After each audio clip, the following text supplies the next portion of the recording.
मित्रांनो, मला एका प्रश्नाचे प्रामाणिकपणे उत्तर द्या. कधी असे झाले आहे का की तुमच्याकडे सर्व काही आहे, चांगली नोकरी, कुटुंब, पैसा, सुखसुविधा, पण तरी मनाच्या आत कुठेतरी एक अस्वस्थता आहे, रिकामेपण आहे. आज आपण खूप आनंदी असतो, पण अचानक उद्या एका छोट्याशा घटनेने आपण पूर्णपणे निराश होतो. असं का होतं? आपल्या आयुष्यात सुखाचे क्षण का टिकत नाहीत आणि दुःखाचा डोंगर का मोठा वाटतो? याचे उत्तर आजपासून 750 वर्षापूर्वी एका 21 वर्षाच्या माऊलींनी म्हणजे संत ज्ञानेश्वर महाराजांनी अत्यंत सोप्या भाषेत देऊन ठेवले आहे. आज आपण ज्ञानेश्वरीतील अशा एका ओवीचा अर्थ समजून घेणार आहोत, जी तुमच्या जगण्याचा दृष्टिकोन बदलून टाकेल. जर तुम्हाला सतत भरकटत असेल, जर तुमचं मन सतत भरकटत असेल, जर तुम्हाला नात्यांमध्ये किंवा कामांमध्ये अपयश येत असेल, तर हा व्हिडिओ शेवटपर्यंत नक्की पहा. कारण आज तुम्हाला तुमच्या प्रत्येक काचे उत्तर तुम्हाला मिळणार आहे. व्हिडिओला पुढे जाण्यापूर्वी चॅनेलवर नवीन असाल तर तुम्हाला ज्ञानेश्वरी, अध्यात्म, जीवन जगण्याचे मानसशास्त्र याबद्दल सोप्या भाषेत समजून घ्यायला आवडत असेल तर आत्ताच आमच्या चॅनलला सबस्क्राईब करा आणि शेजारील बेल आयकॉनवर क्लिक करा. तसेच हा व्हिडिओ लाईक करायला विसरू नका, जेणेकरून हा महत्त्वाचा संदेश लोकांपर्यंत पोहोचेल. ज्या विषयांच्या ठाई एकनिष्ठता नाही, तेथ दुःख आणि काही सुखही दिशे. माऊलीने या ओवीमध्ये म्हणतात, ज्या माणसाच्या मनामध्ये कोणत्याही एका विषयावर, ध्येयावर किंवा ईश्वरावर एकनिष्ठता नसते, अशा चंचल माणसाच्या आयुष्यात केवळ दुःखच येते. त्याला जे सुख दिसते ते आभासी असते, ते तात्पुरते असते. आता आपण या ओव्यांच्या आपल्या दैनंदिन जीवनातील 5 ते 7 प्रमुख पैलूंवर सविस्तर विश्लेषण करूया. आजच्या सोशल मीडियाच्या युगात आपल्या पर्यायांचे म्हणजे ऑप्शनचे कमतरता नाहीत. यामुळे माणसाच्या मनातील एकनिष्ठता संपत चालली आहे.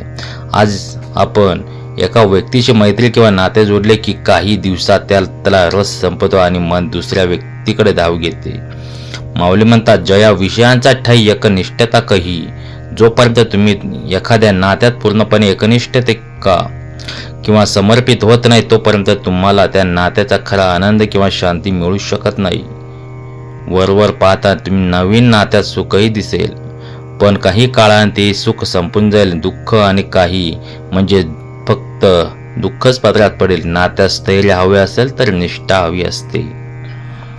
तरुणांमध्ये आज सर्वात जास्त समस्या दिसते. आज डिजिटल मार्केटिंग करायचं आहे, उद्या यूट्यूब चॅनल सुरू करायचं आहे, परवा शेअर मार्केटमध्ये पैसे कमवायचे आहेत, पण 13व्या दिवशी स्पर्धा परीक्षेची तयारी करायची आहे. मन सतत एका विषयावरून दुसऱ्या विषयावर उडत मारत असते. संत ज्ञानेश्वर महाराज म्हणतात, जोपर्यंत तुम्ही एका ध्येयावर एकनिष्ठता होत नाही, तोपर्यंत यश मिळणे अशक्य आहे. जेव्हा तुम्ही एकाच गोष्टींवर लक्ष केंद्रित करत नाही, तेव्हा प्रत्येक अपयशानंतर तुम्हाला नैराश्य येते. सुरुवातीला नवीन क्षेत्रात सुख म्हणजे उत्साह दिसतो, पण निष्ठा नसल्यामुळे शेवटी दुःख पदरी येते. एका जागी विहीर खणली तर पाणी लागते, 10 ठिकाणी 2-2 फूट खड्डे खंदून पाणी लागत नाही. हाच या ओवीचा गाभा आहे. आपण जेव्हा मोबाईलवर रील्स किंवा शॉर्ट स्क्रोल करत असतो, तेव्हा आपले मन काय करत असते? प्रत्येक 15 सेकंदाला आपला विषय बदलतो. एका रील्समध्ये आपण हसतो, दुसऱ्या रीलमध्ये आपण भावुक होतो, तिसऱ्या रीलमध्ये कोणाची तरी प्रगती पाहून आपल्याला हेवा वाटतो. मनाची हीच अवस्था माऊलींनी एकनिष्ठता कही नाही म्हणजे या शब्दात मांडली आहे. या सततच्या बदलणाऱ्या विषयांमुळे आपल्या मेंदूत डोपामाइन नावाचे केमिकल रिलीज होते, जे आपल्या तात्पुरता सुख देते, पण स्क्रीन बंद होता येणारी अस्वस्थता म्हणजे दुःख होय. मानसिक आरोग्यासाठी मनाला कुठेतरी स्थिर करणे अत्यंत गरजेचे आहे. अनेकांना अध्यात्मात रस नसतो, पण तिथेही एकनिष्ठता नसते.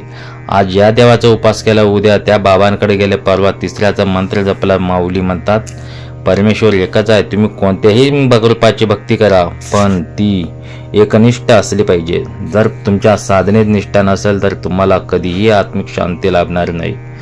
मनात संशय असेल तर फक्त दुःख आणि साधनेचे जे वरवरचे दिसते ते निव्वळ मनाचा भ्रम असतो.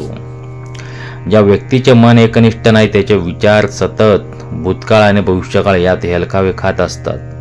वर्तमानात जगण्याची ताकद गमावलेला माणूस कसा सुखी होणार? आपण जेव्हा एखादे काम करतो तेव्हा आपले मन दुसऱ्याच विचारात असते. जेवताना टीव्ही पाहणे, अभ्यास करताना मोबाईल बघणे, या सर्व गोष्टी अनेक निष्ठतेचे लक्षण आहेत. यामुळे कामाचा दर्जा घसरतो आणि पर्यायाने आयुष्यात सुखदुःख वाढते. मित्रांनो, ज्ञानेश्वरीतील ही ओवी आपल्याला पळपुटेपणा शिकवत नाही, तर ती आपल्याला फोकस करायला शिकवते. भगवद्गीतेत भगवान श्रीकृष्णांनी अर्जुनाला सांगितले आहे की व्यवसायिक बुद्धी करेकेस कुरुनंदन म्हणजे निश्चयात्मक बुद्धीचं एकच असते. जर तुम्हाला आयुष्यातून दुःख कमी करायचं असेल आणि खऱ्या सुखाचा अनुभव घ्यायचा असेल तर आजपासून स्वतःमध्ये बदल करायला सुरुवात करावी. नात्यांमध्ये म्हणजेच वेळ प्रसंगी तडजोड करावी, पण निष्ठा जपावी. एका ध्येयावर कमीत कमी 1 वर्ष, किमान 1 ते 2 वर्ष पूर्ण निष्ठेने काम करावे. दिवसातून किमान 10 मिनिटे शांत बसून ध्यान करावे, म्हणजेच मेडिटेशन, जेणेकरून मनाची चंचलता कमी होईल. जेव्हा तुमच्या मनाची एकनिष्ठता येईल तेव्हा तात्पुरते सुख नाही तर कायमस्वरूपी आनंद निर्माण होईल.